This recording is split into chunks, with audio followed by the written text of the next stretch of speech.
ক্রমাগত আওয়াজ হয়েই চলেছে অনেকক্ষণ ধরেই।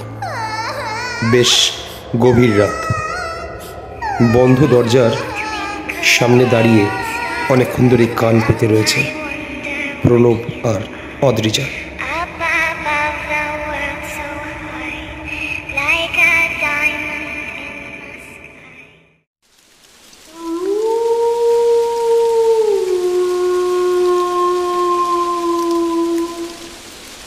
Black Invention.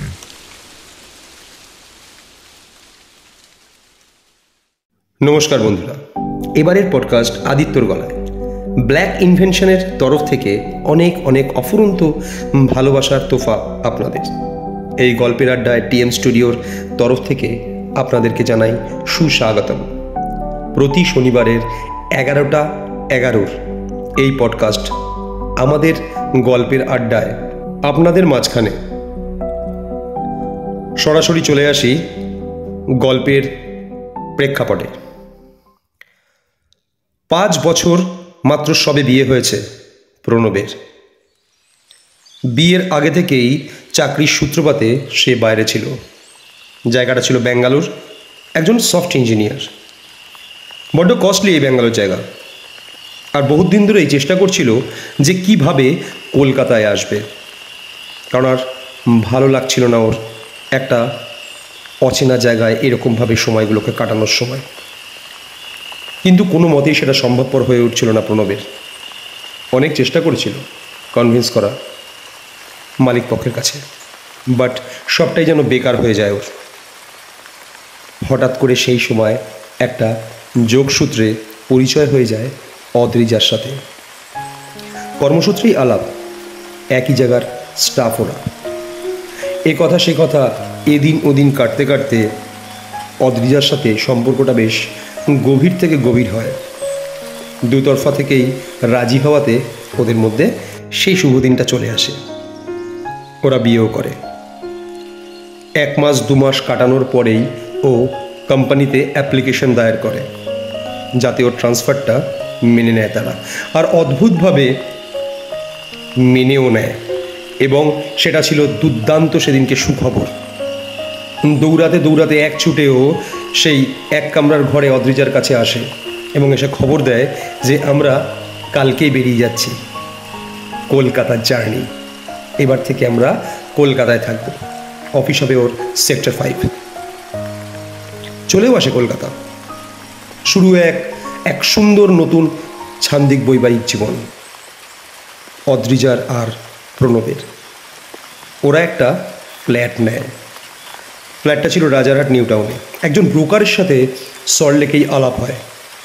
সেই ব্রোকারের মাধ্যমে ওরা একটা হাউজিং কমপ্লেক্সে ফ্ল্যাট নেয়।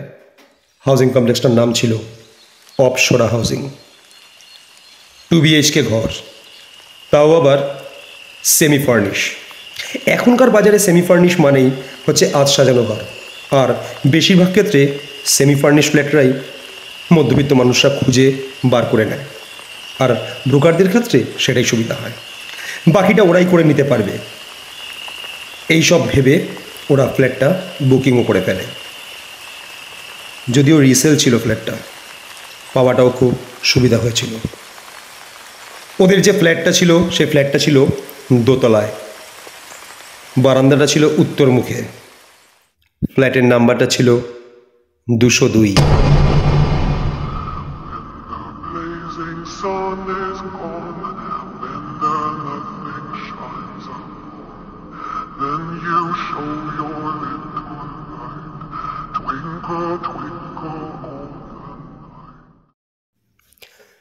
সেমি ফার্নিশের মধ্যে বেশ সুন্দর করে কিন্তু সাজানো গোছানো ছিল ফ্ল্যাটটা। আর ফ্ল্যাটটা কিন্তু খুব সুন্দরও ছিল। আগেই বলেছি উত্তরমুখী ফ্ল্যাট। ব্যালকনিটা চোখ ধাঁধানো ব্যালকনি।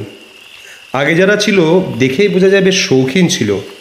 জায়গায় জায়গায় এখনও কিছু টব গাছ রাখার সেই ছাপটা পর্যন্ত ফেলে রেখে গেছে তারা। বেশ সুন্দর। অদ্রিজা গিয়ে ব্যালকনিতে গিয়ে দাঁড়ালো। রেলিংয়ে হাত রাখার পরই সঙ্গে সঙ্গে প্রণব বলে উঠল, আহা, রেলিংয়ে কেন হাত রাখছো? অনেক দিনের বন্ধ ফ্ল্যাট, নোংরা পড়ে রয়েছে, কিন্তু অদ্রিজার সেই দিকে চোখ নেই। অদ্রিজা তখন সেই রেলিংটায় সামনে দাঁড়িয়ে বারান্দার দিকে ঝুঁকে কত কিছুই না চিন্তা ভাবনা করছিল। আবার কি সুন্দর একটা দোলনাও লাগানো রয়েছে। সেই দোলনাটা মাঝে মাঝে নাকি মৃদুভাবে হাওয়ায় দুলছিল, আর দেখে মনে হচ্ছিল কেউ যেন দোলনায় যেন দোল খাচ্ছে। সুন্দর এই সাজানো গোছানো ফ্ল্যাটে ওরা থাকতে শুরু করে। বিশেষ করে অদ্রিজা আর প্রণব কোনোদিনের জন্য পুজো আর্চায় বিশ্বাস করতো না, যার জন্য কোনো রকম কোনো ওই সমস্ত ঝুটঝামেলার মধ্যে না গিয়ে ডাইরেক্ট গোছানোর মধ্যে ওরা লেগে পড়ে। ব্যালকনিটায় মাঝে মাঝেই গিয়ে দাঁড়িয়ে পড়তো যখনই একটু কাজের হালকা হতো। খুব সুন্দর মৃদু হাওয়াও দিত, বেশ ভালো লাগতো। কিন্তু এই করতে করতে প্রায় বেশ কয়েকটা মাস কেটে গেল। সুন্দর একটা সুখবরের দিন চলে এলো। অদ্রিজা অন্তঃসত্ত্বা, দারুণ ব্যাপার। একটা জীবনের আলাদা ছন্দের মোড়, আর একটা মেম্বার বাড়বে, এই একটা দারুণ আনন্দ আর সাবধানতা অবলম্বনের সূত্রপাত। বেশ ভালো কাটছিল। দেখতে দেখতে 4টে বছর কেটে যায় সেই অপসরা হাউজিংয়ে। ফ্ল্যাটের আনাচে কানাচেতে এখন ঘুরে বেড়ায় ছোট্ট অ্যানি, ওদের মেয়ে। কি মিষ্টি না দেখতে, চোখ দুটো পুরো ব্লুজ, যাকে বলে কটা চোখ। মিষ্টি হাসি, আদু আদু গলায় মাকে আর বাবাকে ডেকে বেড়াতো। আর অদ্ভুত একটা চরিত্রের মেয়ে ছিল, কাউকে জ্বালাতো না কোনোদিনও। নিজের মতো করে নিজেইও একা একাই খেলতো, যেন কত বন্ধু বান্ধবকে নিয়ে রয়েছে ঘরের ভেতরে। নানান রকমের সেই খেলনার সরঞ্জামও লাগতো না, কিছু নিয়েই বসে পড়তো, একা একাই কথা বলতো আর খেলতো। আর সেই ফাঁকে অদ্রিজাও কিন্তু সুযোগের সদ্ব্যবহার করতো, বেশ কাজগুলোকে গুছিয়ে নিতে পারত। একদিনকে দুপুরবেলা অদ্রিজা দেখে অ্যানি ওর সামনে এসে দাঁড়িয়ে রয়েছে, হাতে ছোট্ট একটা পুতুল, কিন্তু ওর সারা গায়ে রক্ত লেগে রয়েছে। চোখ দুটোর কোণাটা লাল হয়ে রয়েছে, আর ঠোঁটের পাশ দিয়ে হালকা কষ মেশানো রক্ত নেমে আসছে। চমকে ওঠে, কি হয়েছে অ্যানি? বেশ ঘাবড়ে যায়, ধর পড়িয়ে ওঠে। কেমন যেন দমটা বন্ধ হয়ে আসছিল অদ্রিজার। এক ঝটকায় উঠেই টেবিলের আশেপাশে বিছানার চারিদিকে খুঁজতে থাকে জলের বোতলটা কোথায় আছে। গলাটা শুকিয়ে পুরো কাঠ হয়ে গেছে তখন অদ্রিজার। একটা দুঃস্বপ্ন দেখছিল, অদ্ভুতভাবে ভয় পেয়ে যায়। পাশে হাত দিয়ে অ্যানিকে জড়িয়ে ধরতে যাবে কি দেখে শুধু কোলবালিশটা পড়ে রয়েছে ওর ছোট্ট। চমকে ওঠে, তাহলে বলেই দৌড়ে চলে যায়। এদিক ওদিক দেখতে গিয়ে অ্যানিকে খুঁজে পায় পাশের ঘরেই, যেটা প্রণবের ঘর, যেখানে ও টুকটাক করে ল্যাপটপ নিয়ে কাজ করে অনেক লেট নাইট পর্যন্ত। সেই ঘরের বিছানার একটা কোণায় চুপ করে কুঁকড়ে অ্যানি শুয়ে রয়েছে, আর কোলের মধ্যে ধরা রয়েছে সেই ছোট্ট মেয়ে পুতুলটা। আর কি যেন নিজের মনেই কথা বলেই চলেছে। ছোট্ট ফ্রক পরা অ্যানি। অদ্রিজা আস্তে আস্তে করে ওর কাছে যায়, আস্তে আস্তে করে, যে ও কী কথা বলছে শোনার জন্য। বেশ ইয়ার্কির ছলেই যায়, যে গিয়েই ওর পেছন থেকে গিয়ে ধাপ্পা করে উঠবে। কিন্তু ডাকতে গিয়েই অ্যানি আচমকা ওর দিকে ঘুরে যায়, আর অদ্রিজা চমকে যায়। আর অ্যানি ওর সামনে হামাগুড়ি দিয়ে 4 হাত পায়ে দৌড়ে দৌড়ে আসতে থাকে। ভয় পেয়ে যায় অদ্রিজা একটা মুহূর্তে, কিন্তু অ্যানি তো ছিল খেলার ছলে, কিন্তু অদ্রিজা ছিল একটা অজানা আতঙ্ক দুঃস্বপ্নটার জন্য। অ্যানিকে কোলে তুলে নেয়, তুলে নিয়ে বলতে বলতে নানান রকমের কথা গল্প শোনাতে শোনাতে আবার নিয়ে যায় ওকে বিছানায়। চলে যায় সারাটা দিন। সন্ধেবেলায় প্রণব আসার পরে প্রণবকে গল্পটা বলে। প্রণব কোনো কথাই শোনে না। ব্যাপারটা যেন কীরকম যেন একটা খাপ ছাড়া হয়ে যায়। বেশ এইরকমভাবেই কিন্তু চলছিল। তখনও কিন্তু ওরা কেউ জানে না যে ওই ফ্ল্যাটের ভেতরে কোনো না কোনো জায়গায় হয়তো কোনো একটা আতঙ্কের অবয়ব ঘুরে বেড়াচ্ছিল।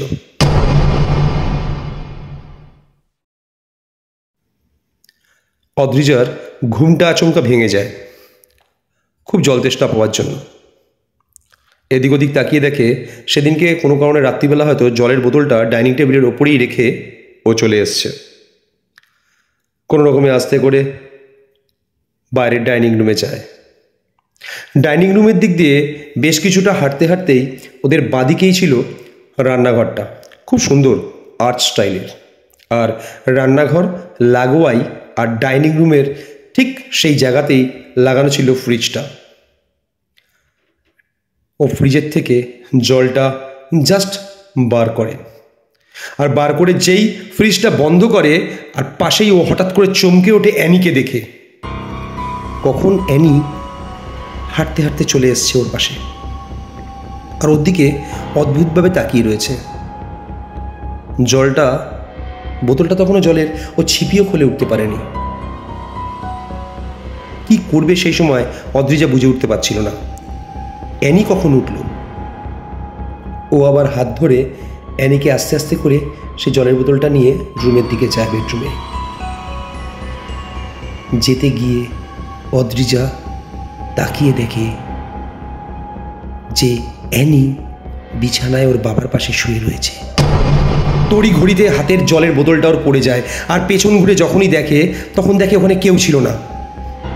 তাহলে কি হচ্ছে ওর সাথে? এটা সেম জিনিস এর আগেই দুপুরবেলা একদিন দেখেছে অ্যানিকে ওই অবস্থায়। আবার সেম জিনিস সেই অ্যানিকে নিয়েই দেখলো যে ফ্রিজের পাশে অত রাত্রির দাঁড়িয়ে রয়েছে।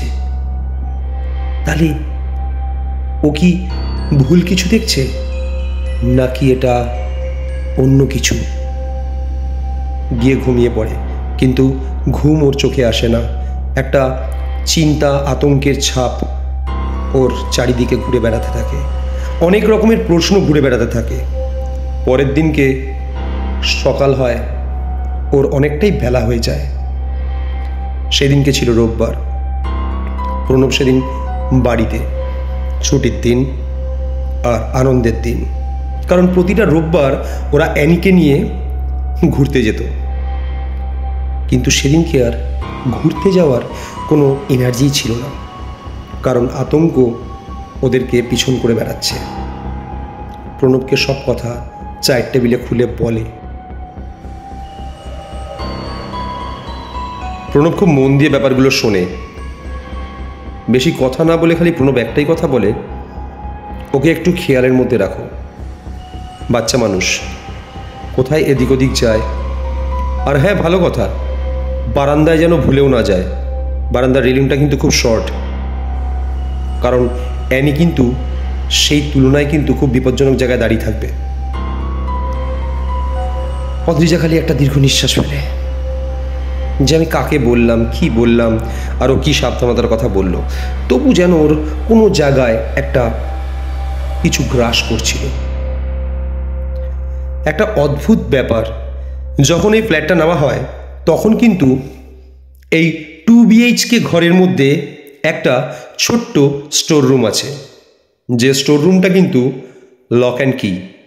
ব্রোকারকে অনেকবার বলা হয় যে এটা খোলার জন্য, বাট ব্রোকার বলে যে এর চাবিটা ওদের কাছে নেই, যে ল্যান্ডলর্ড তিনি নাকি দিয়ে যায়নি। অনেকবার ব্যবস্থাও করা হয়েছিল যদি কোনো কারণে ওটাকে নকল চাবি তৈরি করা যায়, বাট কোনো না কোনো কারণে সেটা বাধা পড়তেই থাকে। কখনো খেয়াল থাকে না, কখনো আবার চাবিওয়ালাগুলোকেও নাকি খুঁজে পাওয়া যায় না। অনেকবার সিকিউরিটি কেবিনে গিয়ে প্রণব লিখেও এসছে ওর ফোন নাম্বারটা, যে যদি কোনো চাবিওয়ালা যায় তাহলে যেন ওর বাড়ির ইন্টারকমে যেন ফোন করা হয়।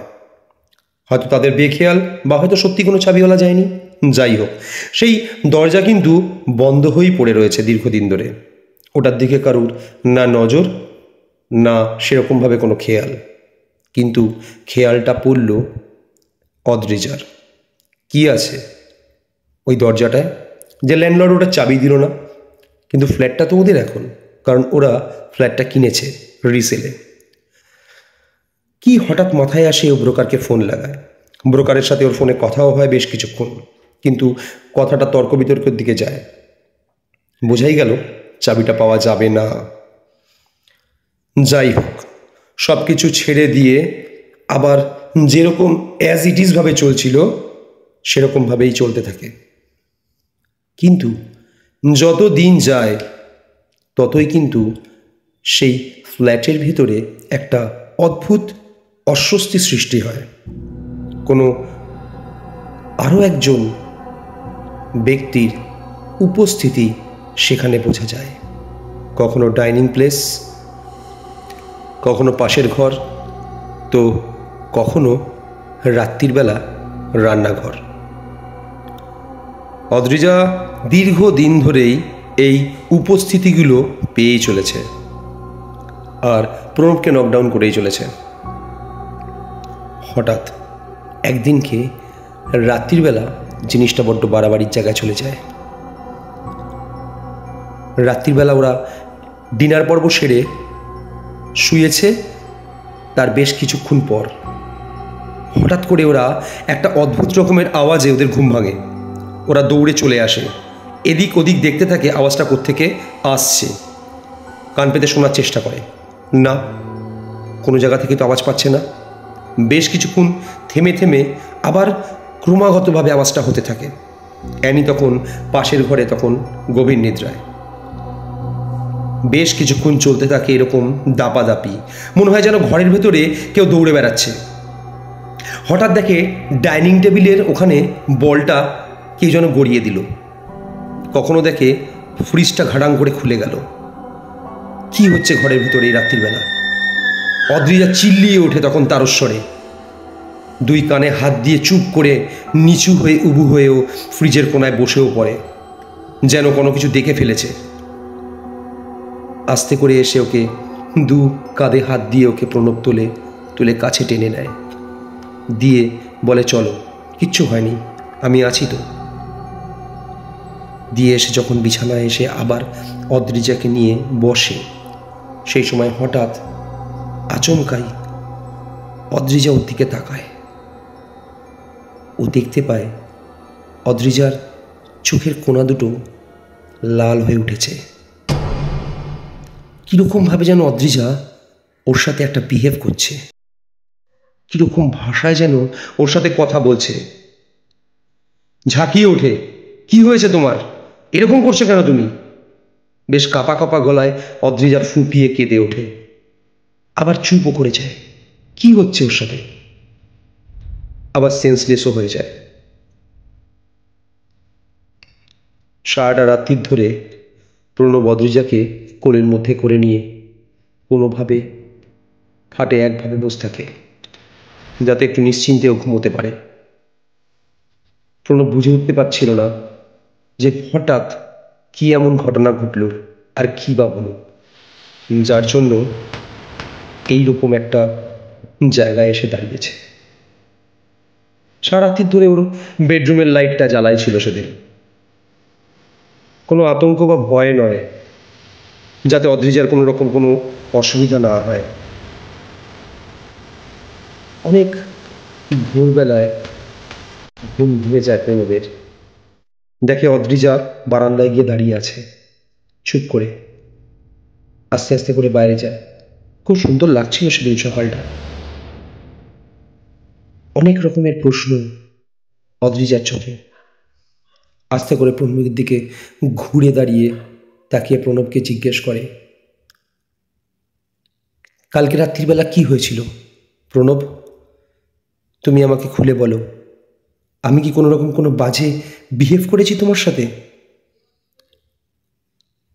প্রণব আকাশ থেকে পড়ে যে গত রাত্রিবেলার কোনো ঘটনাই অদ্রিজার মাথায় নেই। দিনটা তো কোনো রকমে কেটে যায়। প্রণব অফিস থেকে ছুটিও নিয়ে নেয় বেশ কয়েকটা দিনের, যতক্ষণ না পর্যন্ত অদ্রিজা একটু সুস্থ হয়। অ্যানিও একা একা এদিক ওদিক ঘুরতে থাকে হাতে ওই সুন্দর বলটাকে নিয়ে। আবার সেই এক ভয়াবহ আতঙ্কময় রাত্রির নেমে আসে ওদের ফ্ল্যাট নাম্বার 202-তে। দিনটা ছিল শনিবার। ওরা একটু তাড়াতাড়ি সেদিনকে ডিনার পর্বটা সেরে ফেলে এবং যখন বিছানায় শুতে যাবে কি ঠিক সেই সময় আচমকা মনে হয় যেন ঘরের দরজায় কেউ বাড়ি মারছে।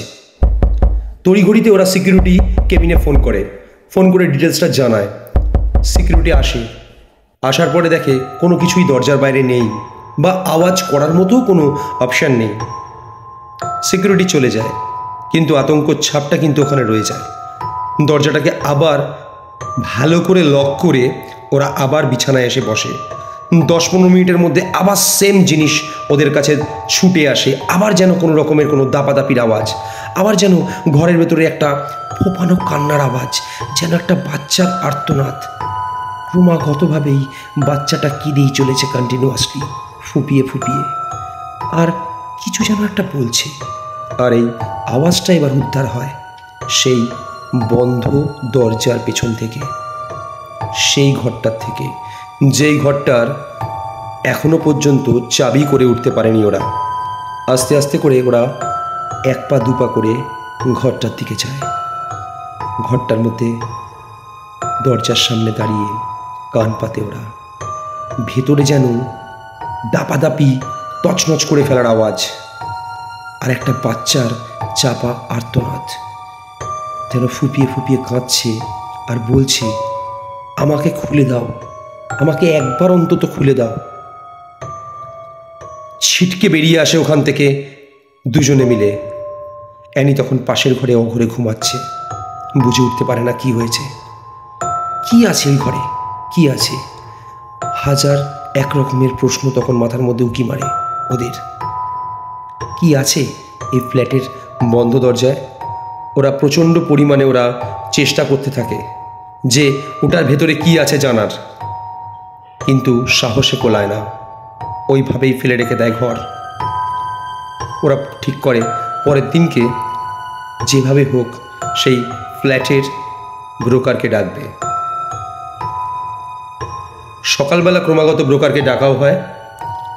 ব্রোকার আসে, ওদের সাথে কথাও বলে, এবং বলার পরে ব্রোকার তখন বলতে ওদের কাছে বাধ্য হয়। ব্রোকার জানায় যে এই ঘরটা একজন মারোয়ারির ছিল, তো এই ফ্ল্যাট দীর্ঘদিন ধরে তারই অধীনে ছিল। সেই হচ্ছে ল্যান্ডলর্ড, এখন থাকে না, এখানে বাইরে থাকে। তার কাছ থেকে অনেকবার সে চাবিও চায় যাতে পরিষ্কার করতে পারে। এবং ব্রোকার বলেও যে যখন লোকজন নিয়ে এসে পরিষ্কারও করে, তখন লোকেরা নাকি দিনের বেলায় নাকি এই ঘর থেকে বেরিয়ে চলে যায়। কেন? তারা নাকি ঘরের ভেতরে একটা বাচ্চাকে ঘুরে বেড়াতে দেখেছিল। অদ্রিজা আর প্রণব দুজনেই দুজনের দিকে তাকায়, আর অ্যানির দিকে তাকায়। এই কথা বলতে বলতে ব্রোকার 1 ঢোক গ্লাসে জল খেয়ে আস্তে করে কাছের টেবিলে গ্লাসটাকে রাখার পরে বলে, দেখুন দাদা, আমাকে এই সমস্ত কোনো বলে লাভ হবে না। আমি দুদিক দিয়েই পয়সা খাই।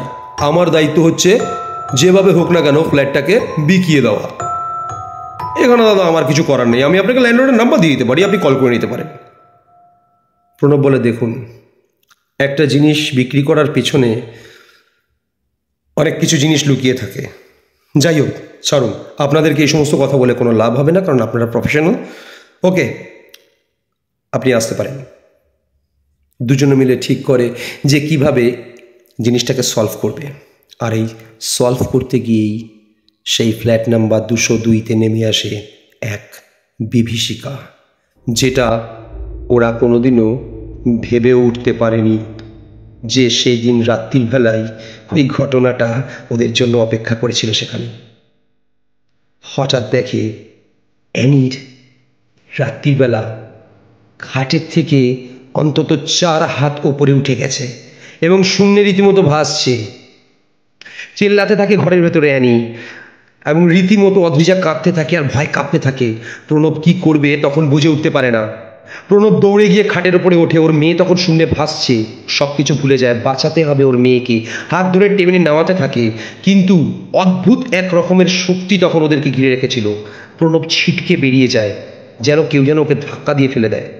অদ্রিজা অদ্রিজা তখন রীতিমতো কাঁপছে ভয় থরথর করে, আর চিৎকার করছে তখন অ্যানি।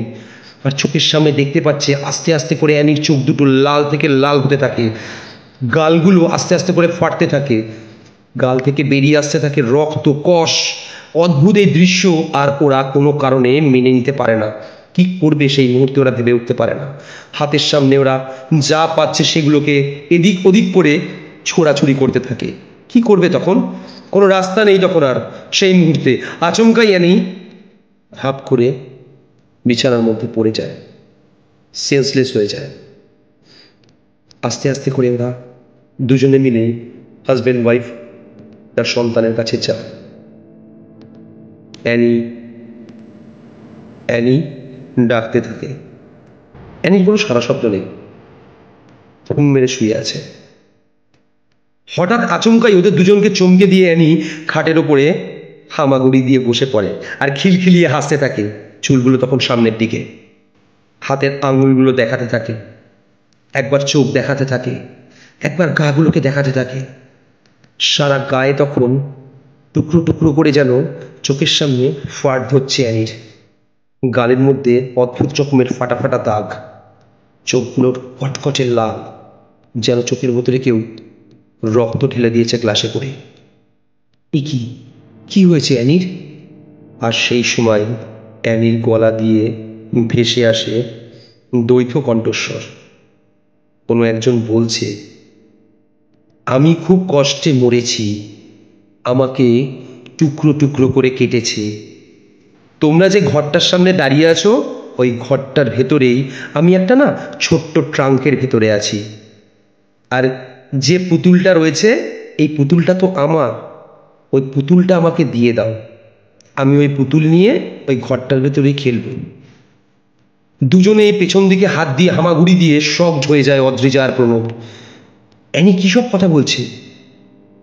আবার বলতে থাকে, আমার মা আর বাবা আর ঠাকুমা আমাকে খুব কষ্ট দিয়ে টুকরো টুকরো করে মেরে ফেলেছিল, আর ওই ট্রাঙ্কটার ভেতরে আমাকে ঢুকিয়ে দিয়েছে। আমি এখনো ওই ট্রাঙ্কের ভেতরেই আছি। মাঝে মাঝে যখন দেখি কোনো বাচ্চা খেলছে, আমিও তাদের সাথে খেলতে চাই। আমার ঠিকানা এই ফ্ল্যাট নাম্বার 202। আমি তোমাদের সঙ্গেই থাকব। অদ্রিজা ফুপিয়ে কেঁদে ওঠে। সেই বাচ্চা মেয়েটা বলতে থাকে, তুমি তো একজন মা, তুমি কি চাইবে তোমার মেয়েকে কেউ কেটে ফেলবে, মেরে ফেলবে? আমাকে আমার মা বাবা ঠাকুমা এইভাবেই মেরেছিল। কেন জানো? কারণ আমি ওদের কন্যা সন্তান বলে। আমার কন্যা সন্তান হওয়াটা কি খুব অন্যায় ছিল? তুমি তো একটা মা, বলো তো একবার। অদ্রিজা যেন আরও ফুপিয়ে কেঁদে ওঠে। সত্যি তো তাই, একটা মেয়ে জন্মানোটা কি সত্যি এই পৃথিবীতে খুব অপরাধ? তাই বলে এইরকম নৃশংসভাবে, এইরকমভাবে কাউকে মারে? তখন আর ভয় বলে কোনো কিছু আর সেইখানে গ্রাস করছিল না। একটাই জিনিস তখন বুকটাকে বিদীর্ণ করে দিয়ে যাচ্ছিল, আর সেইটা হচ্ছে একটা কন্যা সন্তান হওয়ার যন্ত্রণা। কারণ সেও একটা কন্যা সন্তান, সেও কারুর মেয়ে, আর সেও কারুর মা। তাই শেষমেশ ভালোবাসা দিয়ে সেই অদ্রিজা তার মেয়েকে বাঁচালো, তাকে কাছে টেনে নিল, কাছে টেনে নিয়ে তাকে চুমুতে চুমুতে ভরিয়ে দিল। ভুলে গেছিল যে তার ভেতরে আরও একটা কোনো অশরীরী আত্মা রয়েছে, কারণ সে জানতো আরও একটা ছোট্ট শিশু সন্তান ভেতরে ফুপিয়ে কাঁদছে। তাকে জড়িয়ে নিয়েছিল, মাথায় হাত বুলিয়েছিল সেদিন, আর বলেছিল, তুমি যেই হও, তুমি এখান থেকে চলে যাও, তোমার পুতুল তোমাকেই দিয়ে দেওয়া হবে। কিন্তু তুমি এখান থেকে চলে যাও, আর যারা তোমার সাথে এরকম করেছে তারা শাস্তি পাবে। কিন্তু না, সেই বাচ্চাটি সেখানে গিয়েও বিশাল বড় এক কাজ করে যায়, বলে দিয়ে যায় যে না, তাদেরকে আর শাস্তি দিও না, কারণ শাস্তিটা তাদের হয়ে আমি নিয়ে গেছি, আর তোমাদের কন্যা সন্তান তোমাদেরই থাকবে, কিন্তু ওকে কোনোদিনও কষ্ট দিও না। সেই দিন থেকে সেই ফ্ল্যাট নাম্বার 202-তে আর কোনো রকম কোনো প্যারানর্মাল অ্যাক্টিভিটিসের কিছুই ছিল না, বরং একটা অদ্ভুত সুন্দর মিষ্টি হিমেল বাতাস সবসময় ফ্ল্যাটে ঘুরে বেড়াতো। উত্তরের সেই হাওয়া ফ্ল্যাটের মধ্যে একটা সুখ স্বাচ্ছন্দ্য নামিয়ে নিয়ে এসেছিল। এক অদ্ভুত সুন্দর সুখী পরিবার হয়ে উঠেছিল সেই অপ্সরা হাউজিংয়ের ফ্ল্যাট নাম্বার 202। নমস্কার ভিউয়ার্স, আজকের এই সত্য ঘটনা ফ্ল্যাট নাম্বার 202 সত্যি একটা অদ্ভুত রকমের ছাপ রেখে যায় এই জগতে। এখনকার দিনেও কিন্তু এটা প্রচলিত, কোনো না কোনো জায়গায় লুকিয়ে কোনো কিছু হত্যা করে ফেলা। একটা সত্যি কন্যা সন্তানের কোনো রকমই কোনো দাবি দেওয়া কি থাকতে পারে না?